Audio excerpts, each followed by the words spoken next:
Bueno, gracias una vez más por la invitación. Y ahora voy a hablar de un tema que nos preocupa mucho, porque si utilizamos anticoagulantes tenemos que nos preocupar con urgencias en anticoagulación. Y es que si en cardiología nosotros tenemos que nos preocupar además de la función del corazón, también algunas situaciones que prevenir la formación de coágulos dentro del corazón, en todo el sistema, y además intentar prevenir que la sangre salga del sistema.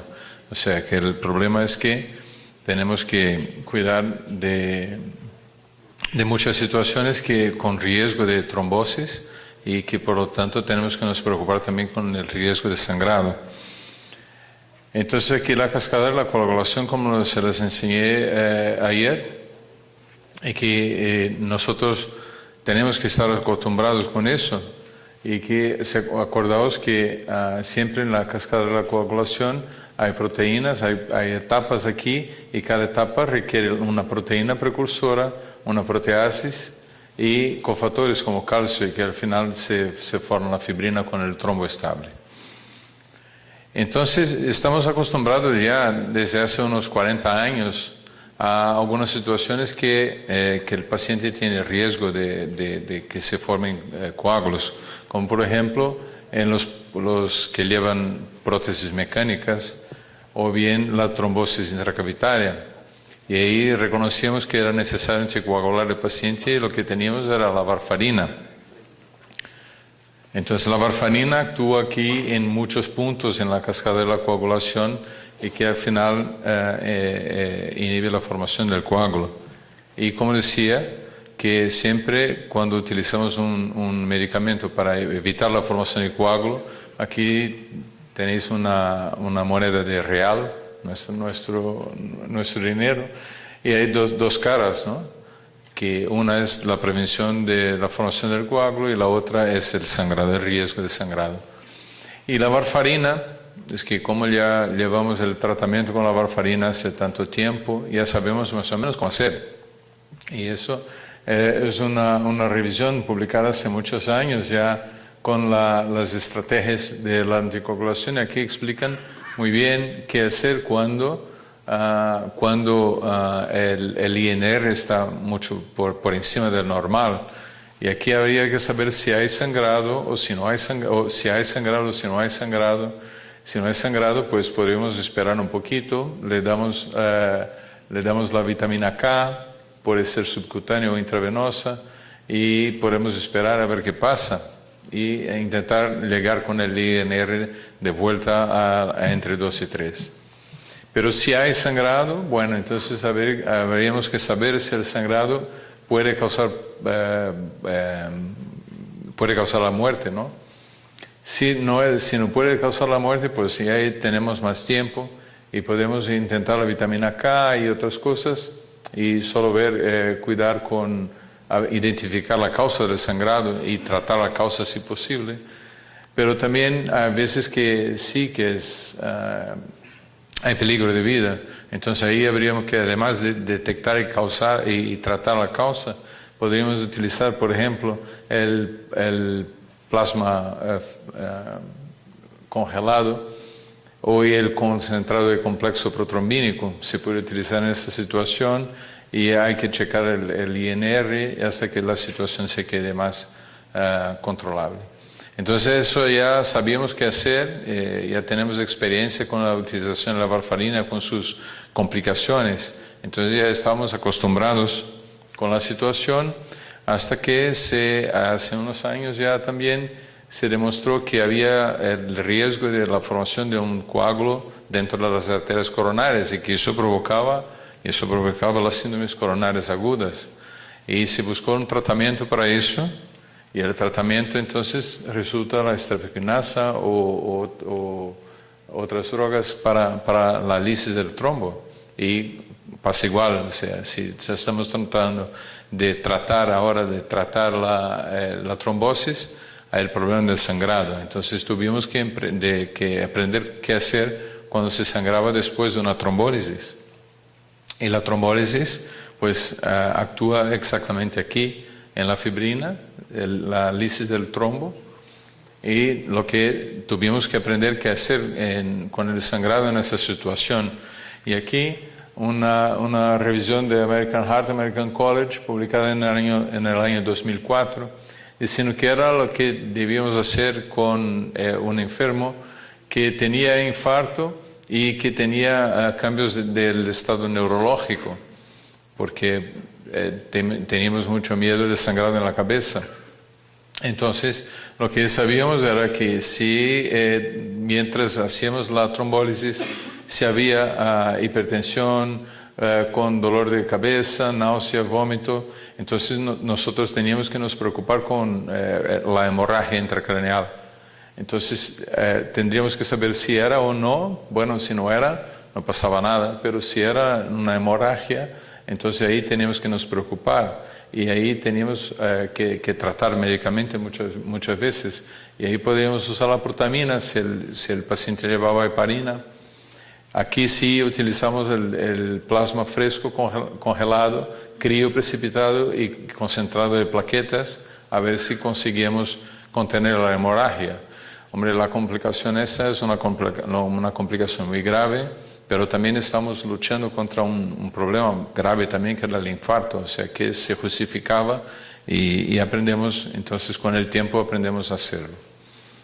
Muy bien, pero la la medicina sigue evoluyendo y ahora nos preocupamos con la fibrilación auricular. Si antes no teníamos que hacer, si antes solo teníamos la varfarina y algunos antiagregantes para prevenir el ABC y eventos embólicos en pacientes con fibrilación auricular, ahora tenemos otros fármacos, porque la vitamina K, los inhibidores, los antagonistas de la vitamina K tienen un montón de problemas de utilización que ya comentamos ayer, la dificultad de controlar el INR, la interacción con alimentos y con fármacos, y la media vida, y una serie de problemas. Entonces se buscó alternativas que podrían ser tan eficaces como la varfarina, porque la varfarina sí es eficaz, la capacidad de predicción, amplia ventana terapéutica, baja incidencia y gravedad de eventos adversos, una administración oral fija,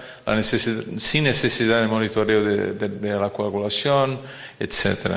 Entonces, encontramos algunas posibilidades, como por ejemplo los inhibidores directos de la trombina, como la dabigatrana, que es estudiada en el estudio RELY, esa diapositiva enseñé ayer, y aquí los resultados, que la terapia con la dabigatrana en la dosis 150 miligramos 2 veces resultaba en ser más eficaz que la varfarina, y que con la dosis de 110 miligramos era tan eficaz cuanto la varfarina.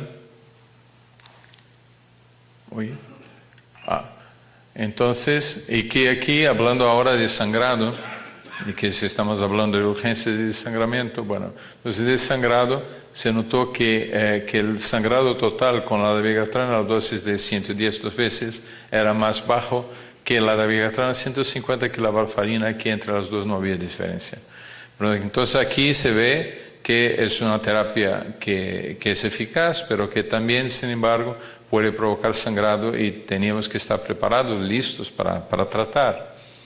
Pero también se buscó como la utilización de inhibidores del factor 10 activado, como por ejemplo el rivaroxaban, y aquí los resultados del estudio ROCKET-AF, mostrando que el rivaroxaban, si comparado con la varfarina y la fibrilación auricular no valvar, era no inferior a la varfarina. Y aquí, hablando de sangrado, también hay sangrado. Y aquí el endpoint primario, que era el sangramiento major y non-major clínicamente relevante, no era distinto. O sea, que el rivaroxaban en estos pacientes no era inferior con respecto a la prevención de AVC, y también tenía un sangrado semejante.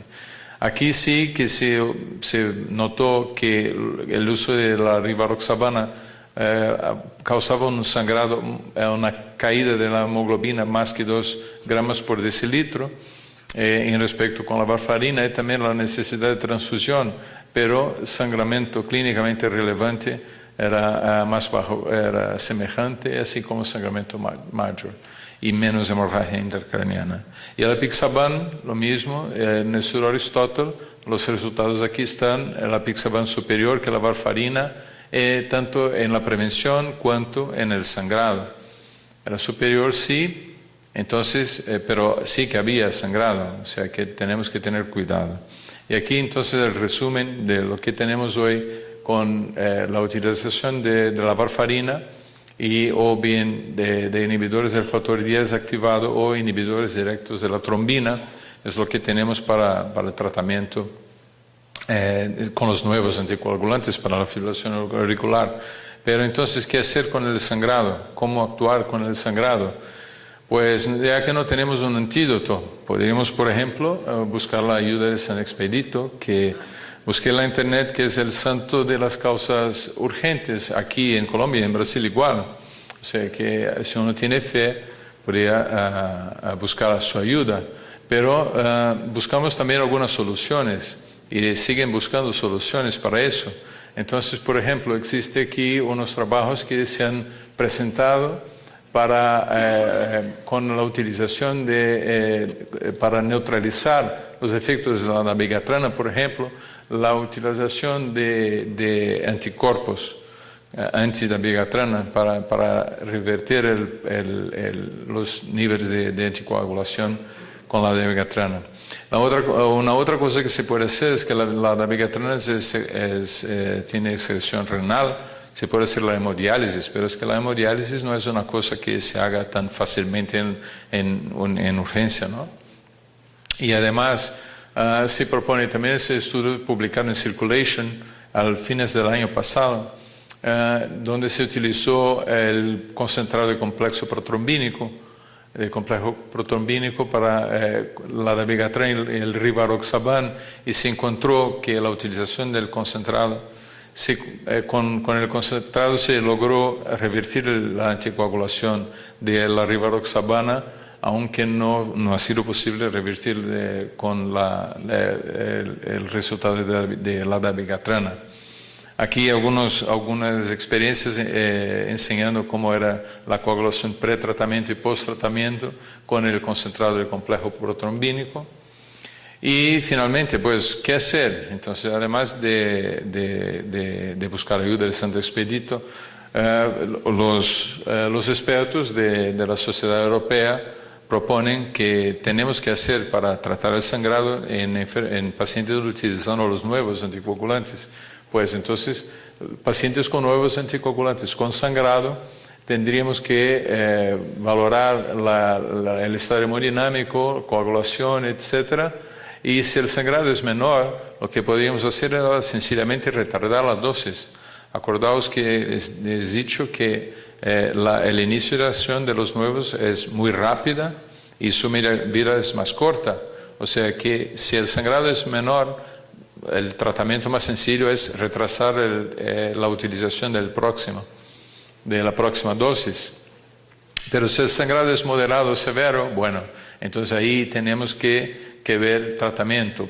Por ejemplo, si es un lugar compresible, podríamos hacer la compresión local, darle líquidos por la vena, transfusión de sangre si es necesario, o bien si la ingestión era hace poco tiempo, se podría utilizar, por ejemplo, algo para evitar la absorción. Pero si el sangrado es muy severo, ahí sí tenemos que hacer algo, y aquí tendríamos que considerar la utilización del factor 7. Eso en Brasil no tenemos, sí tenemos el concentrado de complejo protrombínico y también filtración con carbón activado o hemodiálisis caso sea necesario. Pero también sabemos que es una complicación muy, muy grave. Así que las conclusiones es que en la práctica cardiológica actual existe necesidad de anticoagulantes para una serie de problemas. El otro lado de la moneda de los anticoagulantes es el sangrado. Tenemos que valorar el riesgo y tratar correctamente las complicaciones. Para eso tenemos unas directrices que nos dicen qué hacer. ¿Y eso? Vale, ya está. Muchas gracias por la atención.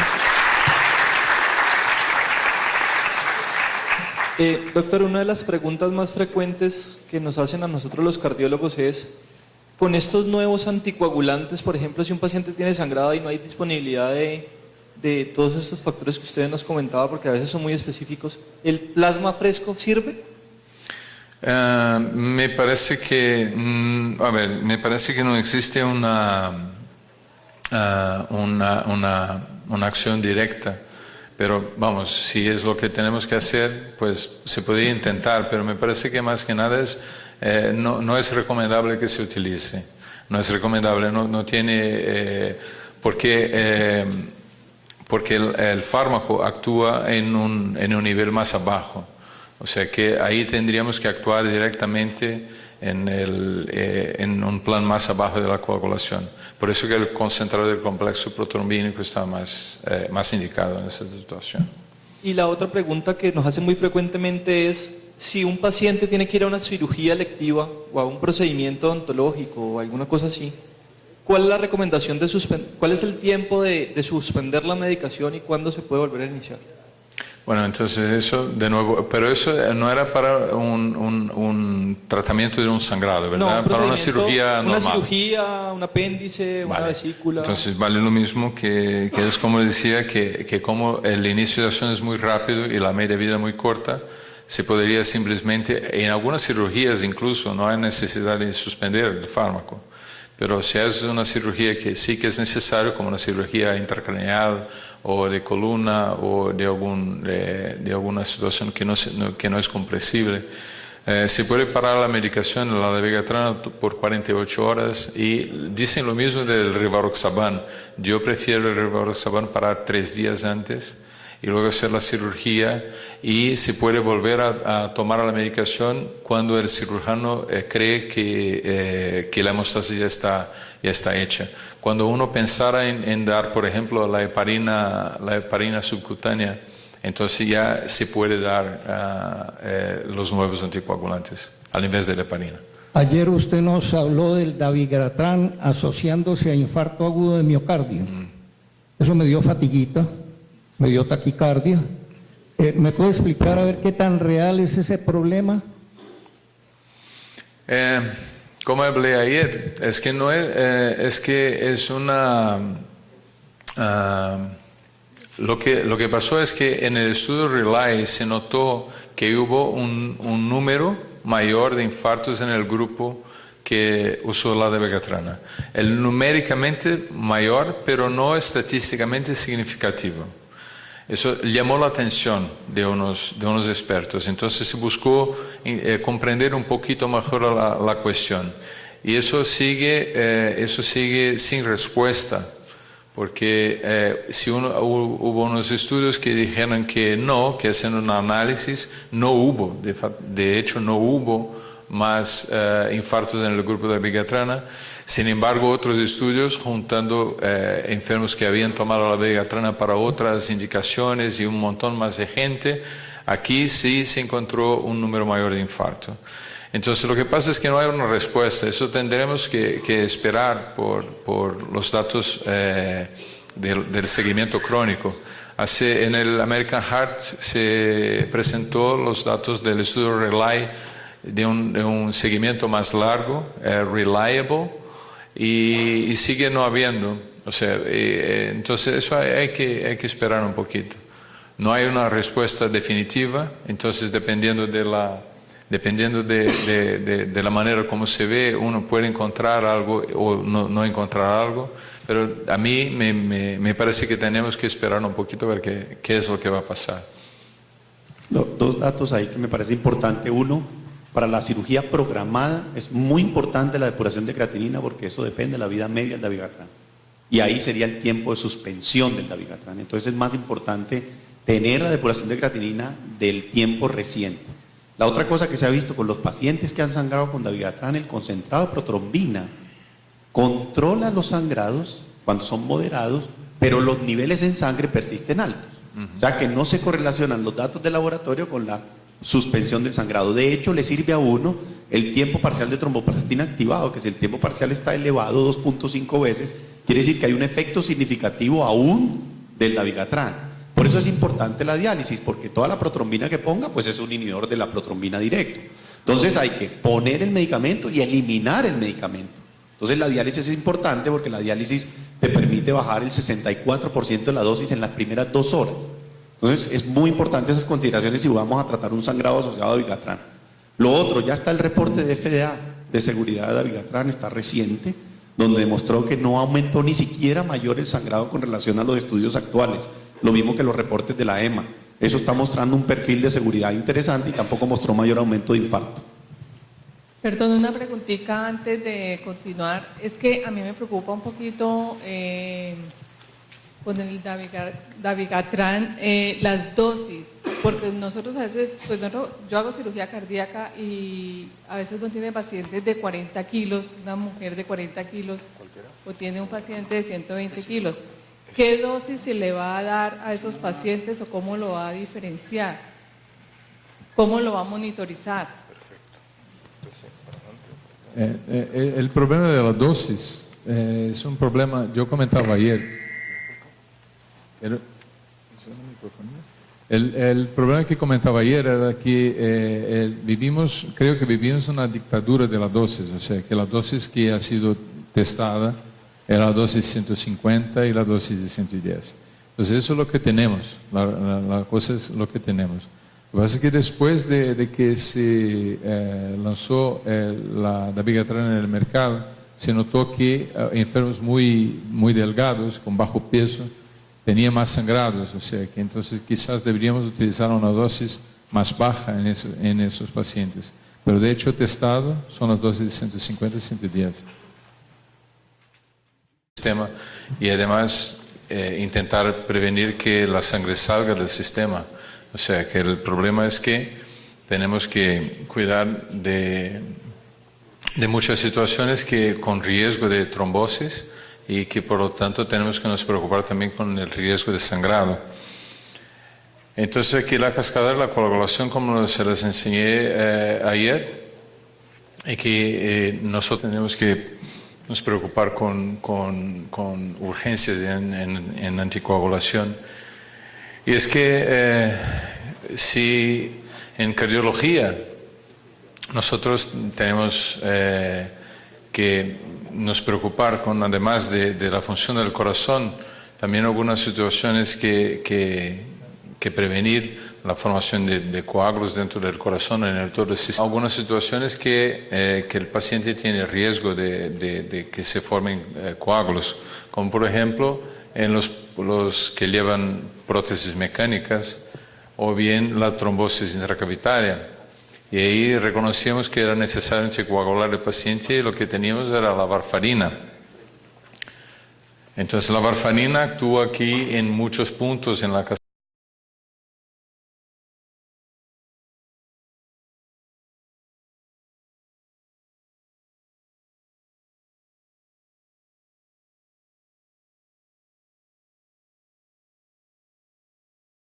Bueno, gracias una vez más por la invitación.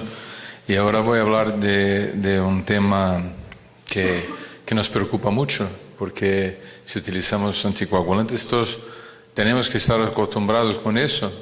Y que acordaos que siempre en la cascada de la coagulación hay proteínas, hay etapas aquí, y cada etapa requiere una proteína precursora, una proteasis y cofactores como calcio, y que al final se forma la fibrina con el trombo estable. Entonces estamos acostumbrados ya desde hace unos 40 años a